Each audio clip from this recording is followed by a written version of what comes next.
for the YouTube crowd. Okay, so I want to start off today by clarifying what we're doing and what we're not doing. Okay, so I said this in the beginning. Actually, I want to leave with two quotes. I set aside these quotes. Okay, one is from a reader, an author I read a lot of. The other is from an author I've actually never read. First one is, let me share the screen, and they're making similar points or the same point. Thoreau, knowledge is real knowledge only when it is acquired by the efforts of your intellect, not by memory. Only when we forget what we were taught do we start to have real knowledge.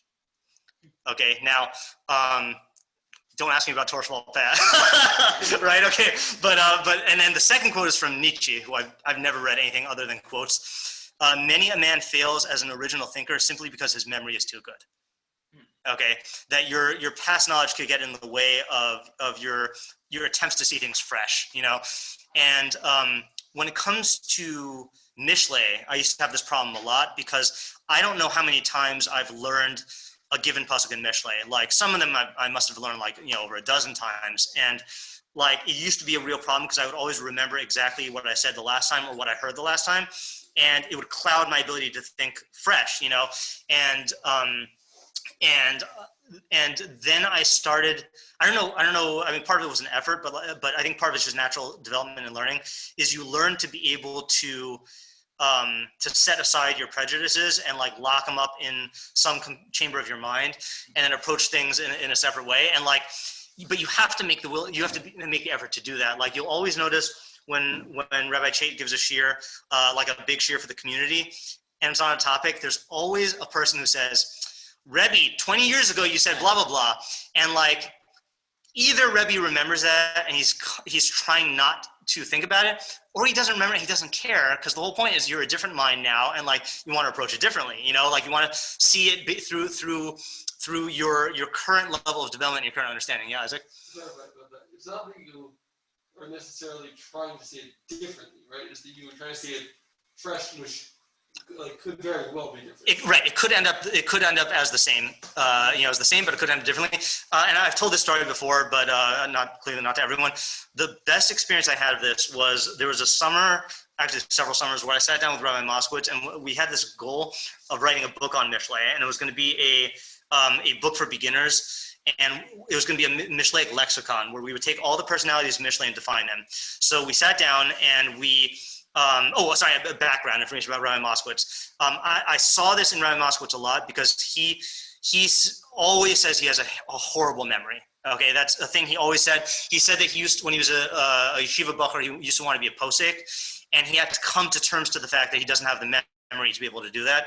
And so it'll be a thing where like, you know, people will remind him of, oh, Rabbi Moskowitz, like yesterday you were saying, and like he'll be like, he will have forgotten it. And it's great because every time he learns something, it's fresh, you know? So anyway, the time we sat down to write this book on Mishle, and the plan was to take every Mishlaic term, look for all the psukim that use the term, learn through every one of them, and then come up with a unified definition. Okay, so big project. So one of the first terms we did was atzel, was the lazy person. So I did a search, looked through all of the psukim about laziness, and we sat down and we went through each one and learned what the idea was. Okay, so then this was back when Rabbi Moskowitz would record his shiurim. So the first time we went through it, we didn't record. So then we sat down to record, and we were about to record, and he's like, you know what? Let's go through it again just to make sure we got it. But because Ryan Moskowitz doesn't have the memory, you know, it ended up like maybe, you know, 60% of it was different. Some of it significantly different, some of it like, you know, not significantly different. And like we learned through all of them, and I got a different level of clarity. And I'm like, okay, so now we're going to record. So we started to record each pasuk. But before we recorded it, we would go over it one more time. And it ended, and then what happened is I think we got like a few psukim in, discovered a completely new definition of laziness. And we're like, okay, we got to stop. We got to learn it through all of them one more time according to the new definition. And then we did it a fourth time. Okay, and that's the one that got recorded if you find it online somewhere. And what it showed me was like, I knew the benefit of learning, and I knew the benefit of reviewing, but I didn't know the benefit of going through it a third and a fourth time, or maybe some of them were even a fifth time that we did it. And like seeing someone, watching an original thinker really think through it fresh and to such an extreme degree is really what sold me on this idea of like, whenever you can approach it with fresh eyes and a fresh mind, you're going to get the best learning out of it when you do that. Okay, so the reason why I bring this in as a preface, I said this on day one, is I have taught Koheles to high schoolers for, I think, 7 years now, maybe 6 years, I can't remember now. And I've taught it according to the same approach, mostly out of necessity, because I just didn't have time to forge a completely new approach each time. So the goal here is to try to look at it through fresh eyes. And I'm trying, and it's very hard with something, it's easier with a Mishlei Pasuk, harder with a book that you have a theory about already, you know? And so for that, Isaac, to go back to your question, you know, are you trying to just see it fresh, or are you dafka trying to see it different? For me, you know how like the Rambam says there's the middle path, and so in order to hit the middle, you have to err to one side and then like regress to the middle. I'm almost erring on the side of trying to see something new. Like if let's say we're learning something and something clicks and makes sense to me in a way that's made sense before, this time around I'm gonna be more willing to try a different approach, you know, just because I want to try to break myself out of that comfortable perspective and see things through new eyes. And so practically what this means for the shiur is like, you know, this is really not a shiur. This is really a chavura, you know, and to a certain extent, a lot of the learning I'm doing in yeshiva and teaching I'm doing in yeshiva is that style, but especially with Koheles, like I'm not preparing ahead of time. I want to see something new, and it's not parts of it that are not fun. Meaning, like that second day when we just slogged through the Metzudas David, and it only got an idea at the end. Like, if you're expecting a shiur and like fireworks and like marshmallows or whatever people are into in like, you know, metaphors there, you're not going to get marshmallows from this. We're struggling through Koheles, like trying to find like a new theory, and like, you know, the first breakthrough I had in Koheles, I tried teaching it, could not find any unity. And then like had to struggle for months before like I had this like revelation, and then that led to a whole thing. So like the insight is not even going to necessarily come gradually. It could just like come out of nowhere, you know? And so this is really, it should be an adventure filled with pitfalls, but it's not going to be like a pony show or whatever other metaphors people use. I don't know. Okay. So that's the intro. I just wanted to clarify that. And like, you know, look, if you want Rabbi Schneeweiss on Koheles, so then like talk to my high schoolers and like they'll fill you in on the details, you know, or ask me to like go through like what I taught the high schoolers. I'd be happy to do that when we're done, but we're going to try to forge new ground here. Yeah. Okay. Yeah, Yaakov. Didn't you use Metzudas in the past also? I started off in the Metzudas, but then the approach ended up being a new direction that came from actually a secular Jew, which I didn't say in high school. Came from this guy named Leon Cass. Oh, sorry, hold on a second. Not Leon Cass, the other one. Sounds like Shakespeare. Hold on. Lear. Jonathan Lear, who wrote a book called,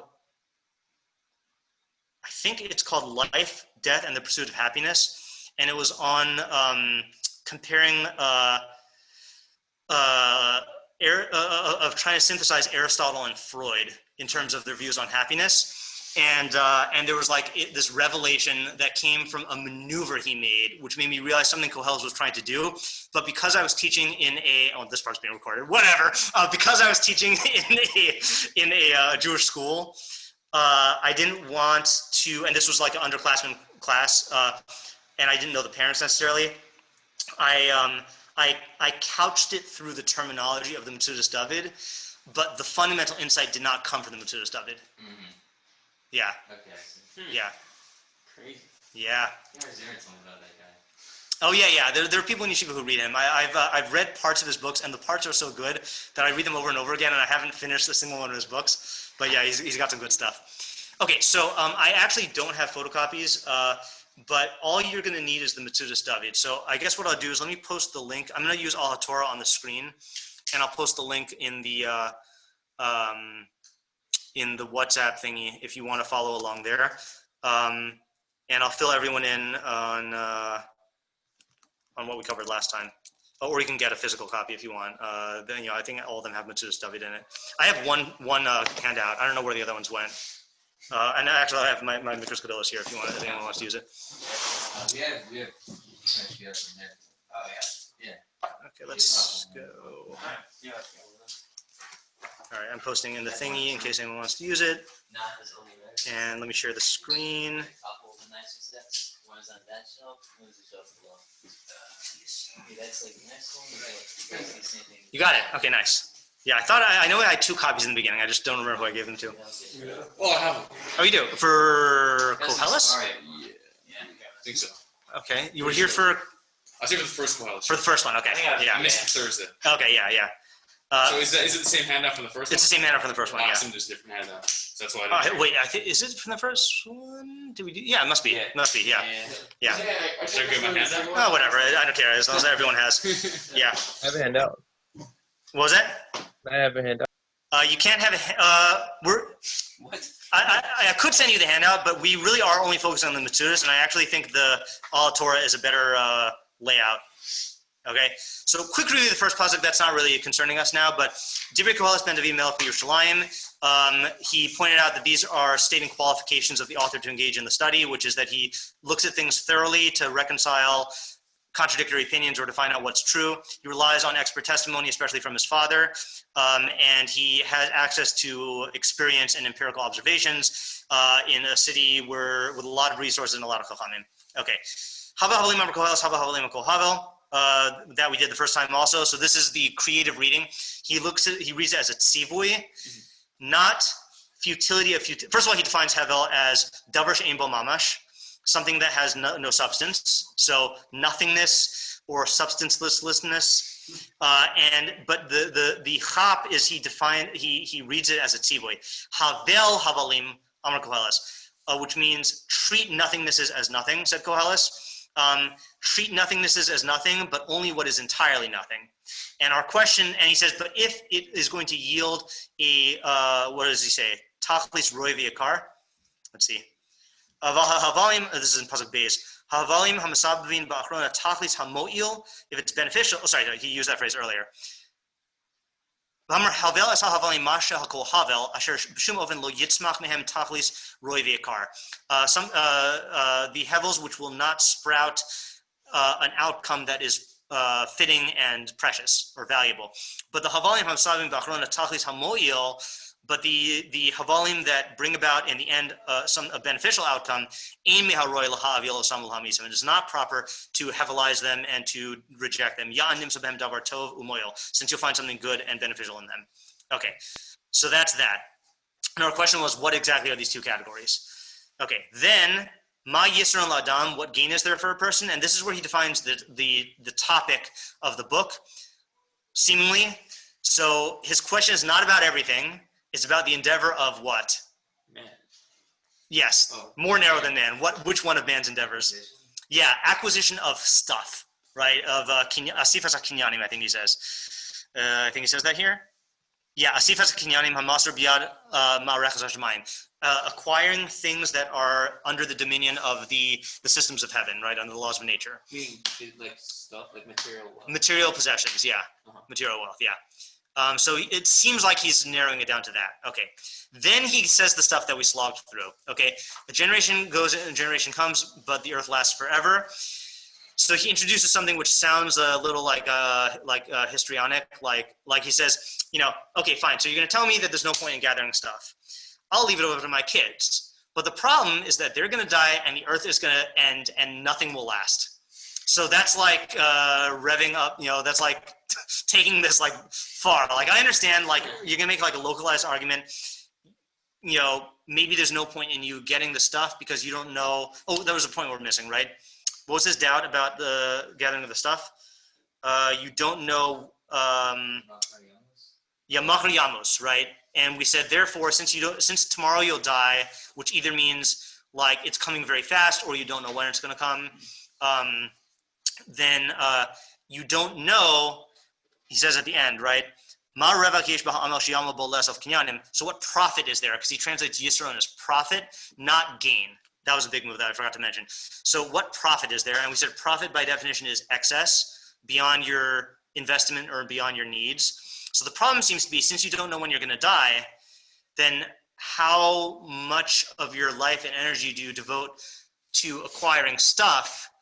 Overshoot, then it's like that. Yeah, if you overshoot, exactly, and you've just wasted all this time. Yeah, and like, and again, like if you take seriously like the advice, like treat each day as if it's your last, then you're not going to work at all, and then you might last, and then you're not going to have food to eat, and then that's going to create problems also. So like, how do you hit that? How do you hit the sweet spot of gathering enough kinyanim to the point where you're not striving for profit, but you're also contending with the unknowability of when you're going to die, and like you have to how much of your life you're going to devote to that. That seemed to be his predicament. I see. In Gimel. Say again? Sounds like a Mishlei question. So it sounds like a Mishlei question, unless you listen to the shiur I gave last night on Mishlei, where I said that one of the fundamental differences between Mishlei and Koheles, which I'll say here just because we're in Koheles here now, is Mishlei doesn't disturb you in terms of the ends you're pursuing. He just tells you how to get the stuff you want in a better way. Okay. And Koheles couldn't care less what decisions you make. He's talking about what are you doing with your whole life, And so in that sense, it is a very Koheles question because he's talking about like, what are you aiming for, and questioning whether you should be aiming for that or not. Okay. So that was Gimel, profit. Okay. Then Dalet, just now, I forgot, that was out of order there. Dalet is where he just goes, okay, you're going to tell me, even if you gather excess stuff, you'll leave it for your kids. But they're going to die, and the earth will not last forever, and therefore there's no point in anything. That we felt is like, what are you saying here? Like that's, I don't know. That sounds like a different question to me. How do you get that? It's the Olam Momentous. No. Earth. Oh, so how do I get it, or how does he get it? He get it, yeah. Yeah. So how does he get it is a good question. I got it from him, right? Because he says, he seems to be very comfortable. Generally speaking, Metzudas David is a very conservative commentary. He doesn't typically like have these radical readings, but we've seen two already. Three really. Havel, Masha Hakol Havel, and then now this one, he says V'chi, right? Dor holech, rotz lomar, im af amnam kishador hazeh holech lamus b'makomo, hine ba dor acher. So even if this generation that is going to die, if another one comes in its place, im kozeh, despite all this, in makom lachshav la'amol v'lesov kinyanim, lahashir labanav akrav, there's no place to plan, to toil and accumulate possessions to leave over for your kids after you. Kiv ha'aretz v'gomer, rotz lomar, v'chi ha'aretz atzma le'olam omades? Is the earth also going to last forever? Hello gamhi, right? Hello gamhi kabeged tavala v'tamu. Isn't it like a garment that's going to wear out and end? In kain yoshveha im hakinyan kulam. Therefore, its inhabitants and all of their possessions. In kain ein zed davar hamiskayim lad. It's not something that lasts forever. You're right. It's like he's saying the opposite of the pasuk. Yeah. Pasuk says v'ha'aretz lo amadas assertion, and he's saying v'ha'aretz lo amadas. Yeah, it's I don't know what compels him to do that. It's just not a. Well, I guess because it's weird to say that like dorba, and then to say something that is permanent. So the whole point of the pasuk is impermanence of everything. Right. So that's how I took it, though, is that whereas the earth lasts forever, its inhabitants perish. So it's contrasting the temporariness of generations and the permanence of the earth. Yeah. Yeah, Yaakov? I feel like it's very neat. Like it's rounding out the picture from the previous pasuk. The previous pasuk is saying there's no permanence to your ability to partake of your possessions, right? Since you're going to die. Right. Now it's saying there's no permanence either to the effect that your acquisition has either. Okay. Even for anyone besides for you. I see what you're saying. Okay, that's good. Side note, when you said neat, I wasn't sure if you meant like in the 50s, like slang sense neat, or like it fits neatly into the, like, that's neato, but you meant in like it fits in neatly with the previous point. Yeah. So I think that also sheds light on his use of hevel, right? Because saying hevel means nothing, and the emphasis he's pointing out, or what he's emphasizing here, is the impermanence of everything makes it equivalent to nothing, right? So you aren't going to last; you're going to die, and then your possessions, which you think you're leaving over as something that lasts, they're going to go away, and the entire earth is going to go away also. Right. So hevel would seem to then be tied to the transitory nature of the physical things. Right. Right. And I mentioned earlier that's the approach that Ibn Ezra takes, but to my knowledge, Ibn Ezra doesn't focus on the acquisition of possessions. He talks about more like the nature of the world is impermanent. So it'll be interesting to see what the Metzudas David does with this, of like possessions are impermanent because they're physical things and you're physical. But he's not taking it to be like an existential statement about like the fact that we live in an impermanent world. He's focusing on a sifas kinyanim, you know. Even though he is making it a broad thing. Yes, yeah, but he's doing it in the framework of the kinyanim, right? Because that's his punchline. Imkin in zed davar hamiskayim la'ad, right? Yeah. Because where are you gonna put it if there's no place to put it, and there's no it to put, and there's no you to put? Yeah. Yeah. It's weird. Why is Koheles, like, according to him, why is Koheles like harping on wealth at the very beginning? Like, it seems like That's a good question. Also, yeah, we didn't ask that question last time. Why does he start with this? yeah, like, is that like the ikr pleasure? Like, I don't know. Yeah. Yeah, that's a good question. Yeah, I'm not sure. I mean, not knowing what the scope of the book is about in general. Yeah. Like, money is definitely that one thing that people really, I think, most centrally focus on. Yeah. It's like the biggest like fallacy of life's purpose. Yeah. People like live to just acquire wealth. Right. So it's like right off the bat going at like the number one thing. Right. Going ahead to. That's definitely true. And if you want to hear an elaborate YVT classic shear on that, it's on the website. Security and Wealth. Security and Wealth. Yeah, this is one of the shiurim that like Rebbe Chait is just discussing like the fantasies associated with wealth. And I'll spoil one line just as a teaser. I haven't listened to it in a long time, but I believe he defines money. He says the psychological definition of money is liquid fantasy. Right. That like whatever a person is fantasizing about, like, so when you have this fantasy, I could do anything with money. And then the problem is once you spend it, so you've concretized it or you've actualized it in a particular way. Like I could do anything with this, but then once I spend it on a car, so now it's concretized in the car. But as long as you have it, then there's this fantasy that I can do whatever I want. And so the more of it you have, the more fantasy you can engage in. Mm-hmm. So yeah, it's like the gateway to all the person defines as a pleasure. In Trader Joe's today, the guy said, the cashier said, "How are you doing?" And I said, "Good." And I said, "How are you doing?" He said, "Okay, I could use a nap and $1 million." And I said, "Yeah, you could buy a lot of naps with $1 million." But that was the fantasy. It's like he thinks about his immediate. Well, I want a nap. That's one thing, and then like his mind just goes straight to the, yeah.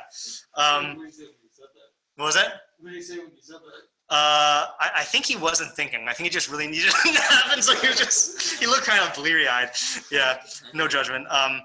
Okay. So then he went into the whole the Galgal Hayom Yomi, right? So I briefly looked at the. Let me just actually get this up here. We're not going to dwell on this, at least not in this class, in this year. Like maybe when we do Mishnah Torah, we'll read it again. So I was looking, where do you want to go if you want a primer in Aristotelian physics? Hilchos Yisodei Torah, chapters 2 through 4. The place that no one reads in Hilchos Yisodei Torah, because it's the Rambam giving you all of the background for Aristotelian physics. So I'll just read you what I found in case it's relevant. I did not deem it relevant, but maybe you'll see something I didn't see. So he says, this is in the beginning of chapter 3. The spheres are called the heavens. I'm just reading the English here on Chabad just because I don't know all the Aristotelian terminology. Oh wait, sorry. Is this the right one? Hold on. Yes. Okay. Yeah, I think this is the right one. I'm going to read it and we'll see. The spheres are called the heavens, the firmament, the habitation, and the sky. So they got a lot of names. There are 9 spheres. The closest sphere is the sphere of the moon. Are you guys familiar with the theory of the spheres loosely? Yeah. Okay, so basic thing is they had a geocentric system, universe, whatever. The Earth is in the center. And imagine clear concentric spheres around the Earth. Okay, so the closest sphere is the sphere of the moon, which means that there's this clear sphere, and imagine like the moon embedded into that sphere. Okay, the second sphere, which is above it, is the sphere which contains the planet Kohav. The third, which is above it, contains the planet Noga. Then the fourth is the sun. The fifth is Mars, I guess. Sixth is Tzedek. I guess that's Jupiter. The seventh is Shabsai, which I think is Saturn. The eighth sphere contains all the stars which are seen in the sky. The ninth sphere is the sphere which revolves each day. That's what he's calling the Galgal Hayomi, from east to west. It surrounds and encompasses everything. The planets and stars all appear to be in one sphere, even though one is higher than the other. This is because the spheres are pure and refined like glass or sapphire. Therefore, the stars in the 8th sphere appear lower than the 1st sphere. And then one more halacha. Each of the 8 spheres which contain the planets and stars are themselves divided into many spheres. Were you laughing because of halacha? Yeah, I think I heard a shiur. I don't know if this is from Rabbi Chait. I think it is. I don't know what tape it's on, but that you see from what the Rambam includes in Hilchos Yesodei Torah. Halacha. We think of halacha synonymous with legal ruling or law, but for the Rambam, a halacha can also be like just anything. I forgot how we defined it. There's that memory. Yeah, right. Okay, but you see, it's broader than just the law thing. I just don't remember what he said. Yeah. Okay. Anyway, each of the 8 spheres which contain the planets and stars are themselves divided into many spheres, one above the other, like layers of an onion. Some of these spheres revolve from west to east, and some revolve from east to west, such as the 9th sphere, which revolves from east to west. There is no empty space between any of them. So these are like the premises that the Metzudas David was relying upon. So, correct me if I'm wrong, what we got from the sun thing is the sun is going from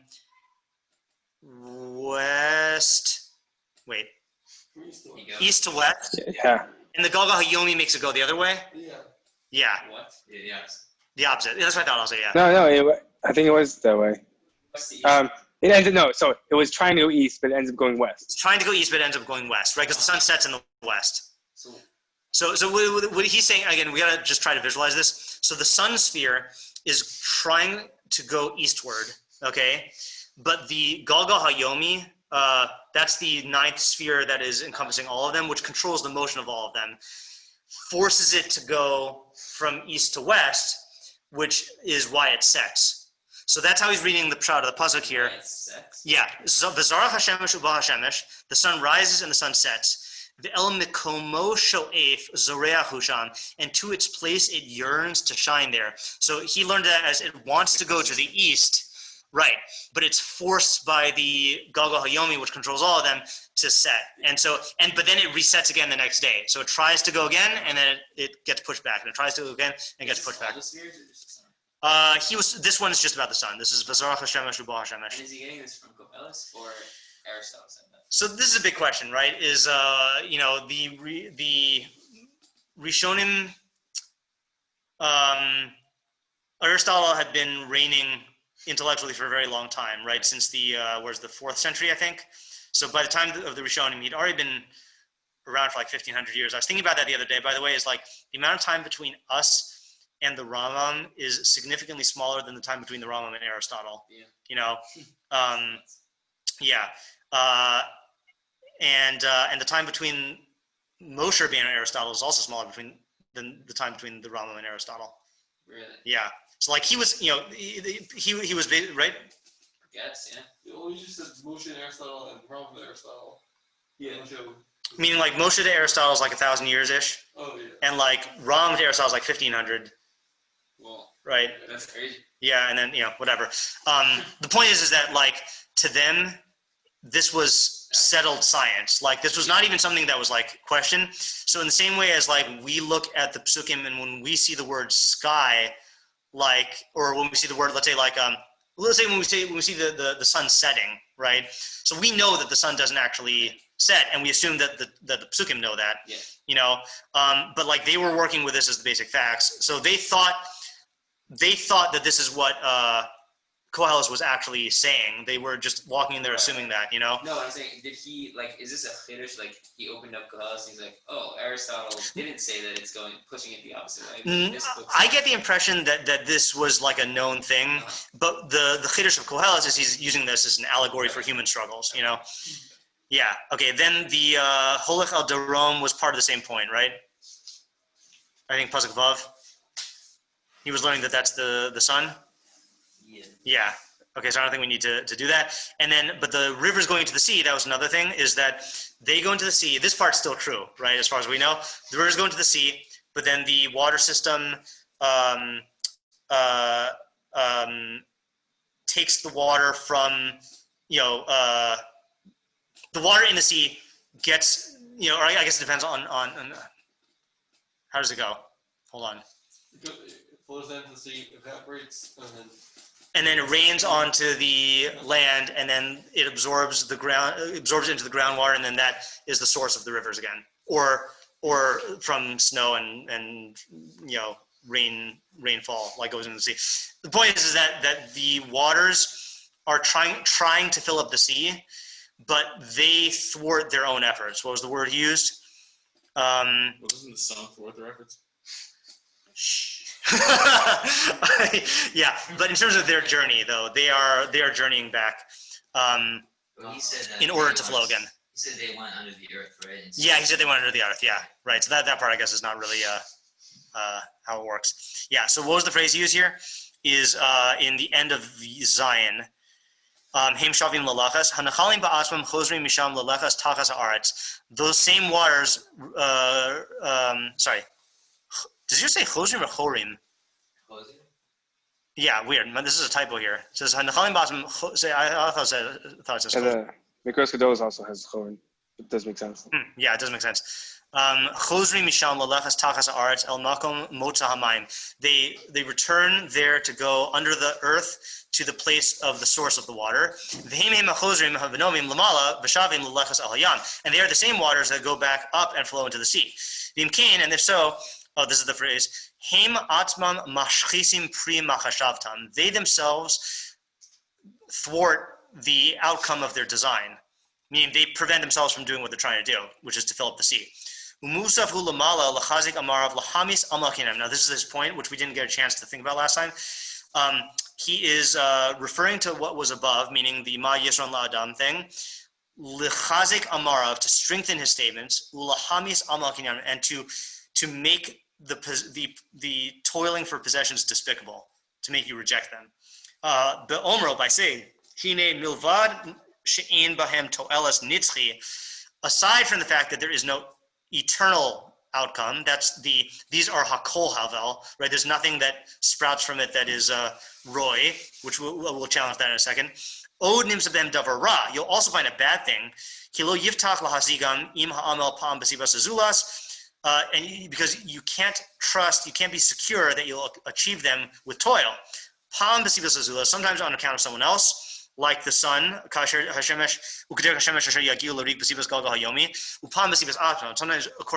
based on your own efforts. Like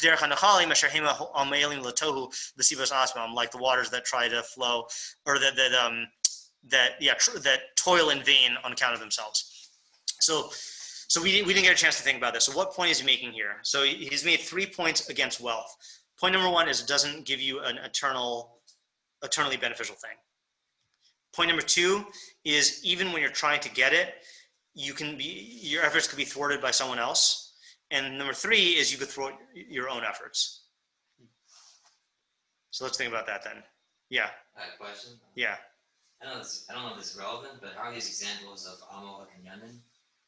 Like the rivers are not acquired property.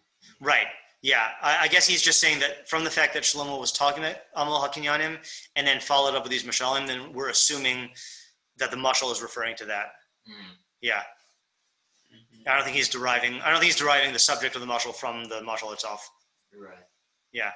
Just personifying the elements there. Yeah. So going to that first point of there's nothing nitzchi, right? So I think we brought this up the first time, right? But like, what if you're using your money for something good? Well, he would say that's not actually hevel. Right. So then we would say, why? So then, does that mean that his seeming degradation of asifas kinyanim per se was that he's not talking about all asifas kinyanim, or does he mean by asifas kinyanim? Is that like implied like excess? Right. Or maybe as an end. Or as an end in of itself, right? Right. Meaning it's not that money is bad. It's that either trying to amass money is bad, or trying to amass money as your goal is bad. Right. Well, I mean, those might be synonymous because you wouldn't really amass like tons of wealth for like a different purpose. Like if you're amassing it, it's because you want to have wealth. I don't know if that's true. Yeah. If you want to like build a hospital, you need a lot of money at the outset. So you have to amass a certain amount of money. Right. Right. Yeah, but let's just say in a thought experiment, if he's judging everything by its ability to produce a toeles nitzchi, so imagine if you had like a nitzchius machine that just pumped out nitzchi, so then acquiring lots of money would be good because then you could just feed it into the machine. Wait. I'm confused. The machine confused me. In other words, because he said, if something, you should despise stuff if it is entirely hevel, but if it produces a toeles nitzchi, some eternal outcome, eternal benefit, then that's good. So if the money could do that. If the money could do that, then acquiring lots of it would be good. Yeah. So given what we know, I mean, it's not a surprise that he concludes with Sof Torah Kol Nishma Es HaElokim Yirah Es Mitzvosav Shmor Ki Zeh Kol Adam. We can assume that Yiras Hashem and mitzvos is a toeles nitzchi. So therefore, if you're pursuing lots of money and using it as a means for Yiras Hashem or Yiras Elokim and mitzvos, so then that would seemingly be good, right? Yeah. Just trying to get clear here, like when he's so it's not asifas kinyanim per se. It's asifas kinyanim if you're doing it for its own end. Right. Yeah. Guess, I mean, this might not be what he's addressing at all, but I guess the question would be why, just because why does nitzchias equal like valid? Right, and that we talked about that one time also, which is like, what if the benefit you get from it is like, you get an experience out of it, and that's an enjoyable experience. Like, is that worthless just because it was momentary? I mean, I don't know about you, but like, music is a pleasurable thing, and songs by definition end. And like, if the song went on forever, then you wouldn't enjoy it. So like, you enjoy it while, Right. Yeah. Wise nitzchi is the thing, and that was the point he was making. The opposite point of when he said that the earth isn't going to last forever, and that somehow spoils the fun. Maybe with money specifically, it's like that's part of the goal or fantasy of money. That's a good approach. That you want to, like, you're amassing money so that like you can have like eternal security. Right. So.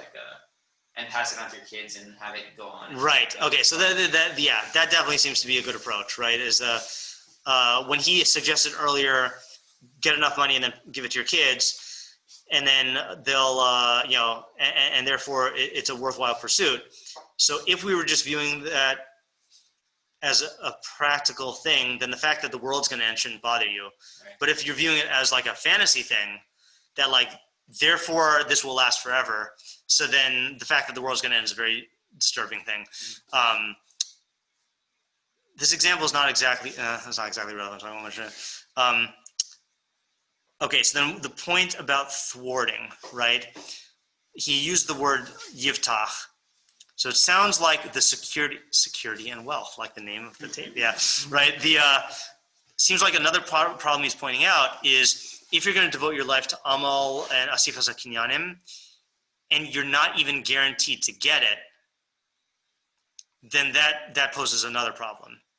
If you're working really hard and you know you're going to get the thing you're working for, so then at least you're getting that thing. If it doesn't last forever, that's another problem. But if you don't even know that you're going to get it, he calls that davar ra, right? But like he seems to be bothered by that also. And like you kind of sense that in other pursuits, like you look at at the Olympics. I mean, this is just the first example that comes to my mind. You look at the Olympics, and like you got these people who work for 4, 8, 12, 16 years, and like the guy gets the gold. Okay, fine. We can talk about whether that's going to get him what he wants, but like the people who just don't get anything, like it feels like a waste. Like really, you invested that much time in this? Well, yeah, I mean, sort of. Like the people, like they're training for that itself. Yeah. Like he wants to be the best guy at throwing a pole in the world. Right. Okay, so he didn't win. So he's the 8th best at throwing the pole. Right. Right. Like he's still happy. Right. Well, so that is the goal. Right. Well, that's the thing, right? Is that if his goal were to be the best pole thrower that he just loves that feeling of throwing the pole. So then he probably wouldn't be in the Olympics because you don't need to be in the Olympics for that, right? But if he's doing it for that goal and he doesn't get it, then that's like a tragedy in that framework, right? I mean, is it? Yeah, but I'm saying even so, like even if he's gonna go to it could just be for the sake of throwing the pole itself. So, but then why do you need to be? Why do you need to do it in the Olympics? You can throw poles in your own backyard. Right, but no, I'm saying he wants to be the best at it. So Still then, the best backyard. You'll never know. yeah, you just measure your pole throwing and like turn on the TV, I guess. right? Right. You know, so then that shows like there's some glory attached to it that he wants, you know? That's true. Yeah. I mean, there is some glory in 8th place. Yeah. Yeah, because that, you know, like we all know the 8th best swimmer in the United States, right? Oh, no, we don't. Oh, yeah. What were we gonna say? No, I forgot. We were talking about the bitachon, the security. The problem is that you can't be secure that you're going to even get this thing. Oh, right. Oh, Matt. Yeah. Oh, if you have it set up that it's like a fantasy that you have that you're going to be striving to get wealth, kinyanim, then isn't it kind of destined that there will be some raw that prevents you from doing it? And you can't eternally just accrue more and more forever. At some point, you're going to reach a point where you're not able, for whatever reason, maybe you got all the money in the world, I don't know, and then it's going to be, you're still going to have the fantasy, meaning why it's not like a certain kinyan that you're going to finish. Right. So that's actually a good question. Is that in the category of an external obstacle, or is that like what he means by the intrinsic thing? Sounds like the intrinsic thing, right? Like the waters are trying to fill up the sea, but they can't because the nature of water means that they're going to go back and like supply their own chain again. So if you're trying to be wealthy, then, you know, that's just not something that you're going to be able to attain unless, like you said, you get all the money in the world, you know, but that's not even what they're trying to do, right? They're just trying to get as much as they can because there's just this infinite feeling of like, oh, if I get a certain amount, then I will feel wealthy or I will be wealthy, but then that goalpost keeps on moving. So I think that is an example of the type of thing he's talking about when with the water analogy. Yeah. Yeah. Maybe something for the previous Yeah. point. That I guess, I mean, obviously not everyone, but this guy, I guess, that we're talking about, seems like he doesn't enjoy the activity intrinsically. He's just looking for a certain goal. Right. So if he does the activity and doesn't get the goal, then he doesn't get the pleasure. Right. So so if he doesn't have complete control basically over if it's not guaranteed that he's going to get it, then he might just end up with nothing. Yes. Right. He doesn't actually want the activity. Right. Yeah. And I do think this is a relevant point. Is like if he actually enjoys the activity, so then at least he's getting that. Right. You know. Yeah. Yeah. Like if you're building a sandcastle and your goal is to make a permanent sandcastle, then I got some news for you, you know? But if you enjoy the process of making the sandcastle and then you also want it to last like a long time and then it doesn't last, so at least you like console yourself that you made the sandcastle. Okay, since we only have like 9 minutes, let's do this. Let's read through really fast the Metzudas David for the next part so it could be in our mind, and then we'll come back to this on Thursday and then try to like think about it. So we're on Pasuk Ches. Kol hadavarim yigeim lo yuchal ish ledaber lo sis ba'ayin lir'os lo sima la'ozim mishma. So all of the davarim are wearying. No man is able to speak. No eye is satiated with seeing, and no ear is filled with hearing. Metzudas David. Kol hadavarim yigeim. Hine k'shahadam amal umasik tochalta. When a person toils and achieves his hope, his goal, Az yanuach, then he is at rest. V'lo yagea od, and he will not strive anymore. He won't exert himself anymore. V'al k'she'eno masik, but when he doesn't attain it, az hu amo v'yagea ad ein tachlis, then he will continue to toil infinitely and exert himself infinitely without end. Ulezeh amar, and for this reason he said, Hine kol ha'inyanim sheba'olam hema yageim. All of the inyanim in the world are wearying. So he's learning Devarim as things, not statements. There is nothing that attains what it is hoping for. Okay. Again, let's just read through it first, and then we'll go back and analyze if we have time. No person can speak. Omer, it's as if he says, Im erza lafarit es, this is Koheles, as if Koheles intended to say, Im erza lafarit es kol ha'inyanim, if I were to specify all of the things, she'ena masiim tochaltam, that don't achieve their purpose, their hope, yefshar, that'd be impossible. Ki ben adam lo yuchal lasaper es kulam. No person can say all of them. Ki rabim hemamo, they're very numerous. Lo sispa ayin, no eye will be sated. Achaz b'mashal mi ben adam hasavea ma'od. he took as an allegory a person who's very full. Until the point where he can't eat anymore.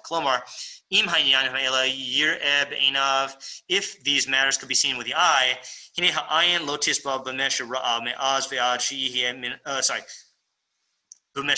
eye could not be satisfied with what it saw. To the point where it would be impossible to see it anymore. I mean, you can't get your fill of seeing.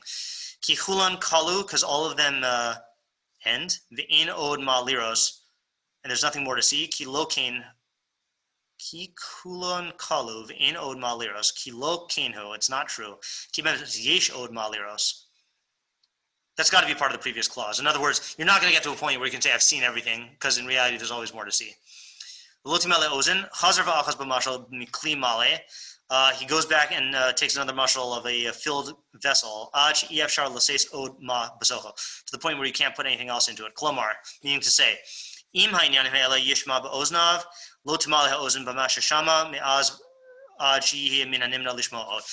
you couldn't fill your ear up with hearing to the point where you can't hear. There's nothing more to hear, or impossible to hear anymore.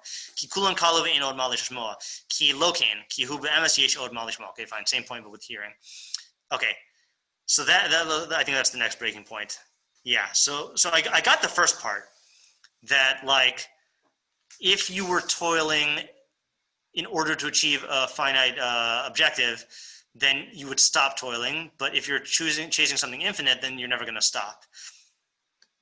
Right. And that seems to be what Isaiah was pointing out about like the wealth thing. Right. At what point do you say I had enough? People just don't say that if they're trying to be wealthy, because your measure of wealth is always going to change, right? And then you get to the end of the line, you're the wealthiest guy, then you got to maintain that, so you got to get more, or you got to break a record, like it's going to be something unattainable. But then what's this whole thing about, like, if I were to enumerate everything, I wouldn't be able to. If I were to see all the examples, it'd be impossible. If I were to hear all the examples, it would be impossible. Like, are those new points, or is he just like poetically like saying how there's a lot of examples here? Matt, I have another question. Yeah. Is he expanding his scope now outside of like getting stuff and into more like general experiences, or like it doesn't seem to be talking about kinyanim? Yeah, you're right. He didn't mention kinyanim. Yeah. I mean, I'm assuming he's talking about kinyanim because that's what he's been talking about, but you're right. He doesn't say.